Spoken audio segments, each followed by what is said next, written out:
Hi guys, আজকে আমি একটা নিরামিষ আলু পটলের তরকারি রান্না করছি। এটা যদি তোমাদের ভালো লেগে থাকে তাহলে আমার ভিডিওটাকে লাইক কমেন্ট শেয়ার করে দিও এবং সাবস্ক্রাইব করে দিও। আলু পটলটা কেটে নিয়েছি, ভালো করে ধুয়ে কেটেছি। এবার তার মধ্যে তেল দিয়ে দিলাম আলু আর পটলটা ভাজার জন্য। একটু নুন আর হলুদ দিয়ে দেবো যাতে আলু পটলটা একটু লাল লাল দেখায়, তাই জন্য। আলু পটলটা এবার দিয়ে ছেড়ে দেবো। আলুটা আগে দিলাম, এবার পটলগুলো দেবো, দিয়ে একটু ঢাকা দিয়ে ভেজে নেব। আবার ভাজা হয়ে গেলে নামিয়ে নেব।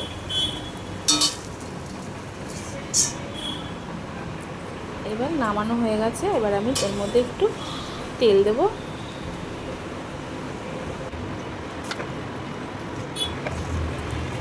তেলটা গরম হয়ে গেলে জিরেটা দেবো, গোটা জিরে দিয়ে ভালো করে একটু ওটা গরম হতে দেবো।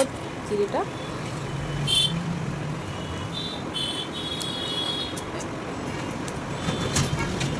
পুড়ে পুড়ে লাল লাল হয়ে গেছে। এবার আমি এর ভেতরে হলুদের গুঁড়ো, লঙ্কার গুঁড়ো, জিরের গুঁড়ো, নুন, স্বাদ মতো সব সব স্বাদ মতো দেবো। একটু চিনি দিয়ে দেবো, দিয়ে তার ভেতরে আমি বেটে রেখেছিলাম কাজু বাদাম আর চালমগজ, আমি এই দুটো জিনিস দিয়ে দিলাম তার ভেতরে। দিয়ে ভালো করে এটা নাড়াচাড়া করে একটু জল দিয়ে আমি এটা নাড়াচাড়া করবো।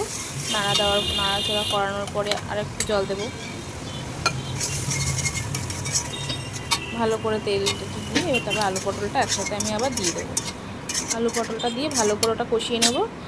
কষানো হয়ে গেলে আমি আবার জল দেবো ওর ভিতরে।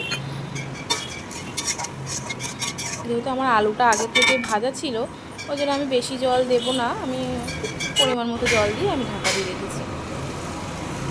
এবার তেলটা ওপরে মশলার ওপরে বেরিয়ে এসেছে, দেখতেই পাচ্ছ বন্ধুরা তোমরা। এবার আমি একটু নাড়াচাড়া দিয়ে আমি এরপরে আবার একটু জল দেবো। ভালো করে আমি নাড়িয়ে নিচ্ছি। নাড়িয়ে আমি উপর থেকে আবার একটু জল দিয়ে ঢাকা দিয়ে রাখবো।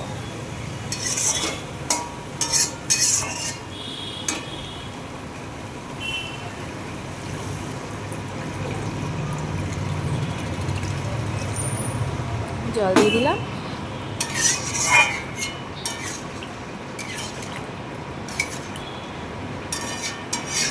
এবার কিছুক্ষণের জন্য আমি ঢাকা দিয়ে রেখে দেবো। 5 মিনিটও লাগবে না, 2 মিনিট, 2-3 মিনিটের মতো, যাতে ভালো করে ফুটে যায়। আমি জলটা অল্পই দিয়েছি, যে যেরকম খাবেন সেই স্বাদ অনুযায়ী জলটা দেবেন, যে ঝোলটা যে যতটা বেশি খাবেন।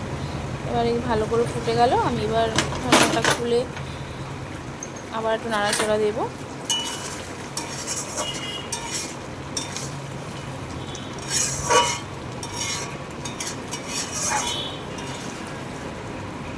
নাড়িয়ে এবার আমি দেখলাম আলুটা গলে গেছে, ঠিকঠাক আছে সব কিছুই। এবার উপর থেকে আমি একটু গরম মশলা ছড়িয়ে দেবো। গরম মশলা দিয়ে আর একটু ঘি দিয়ে দেবো উপর থেকে। গরম মশলা দিয়ে দিলাম আর সামান্য একটু ঘি দিয়ে দেবো। ঘিটা সেরকম আমার ছেলেটা খায় না, আমি তাই অল্প করেই দিলাম।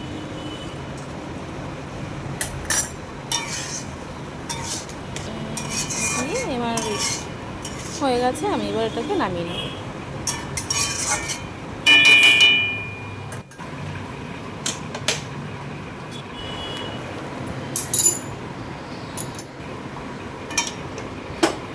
ভালো লাগলে তোমরা ওই জিনিসটা বানিয়ে খেয়েও, খুব ভালো লাগবে। নিরামিষের দিন তো খুব ভালো লাগবে। আজকে সোমবার, নিরামিষ, তাই ভাবলাম কী করবো, তাই আমি এটাই করলাম, সবাই খেতে পারবো।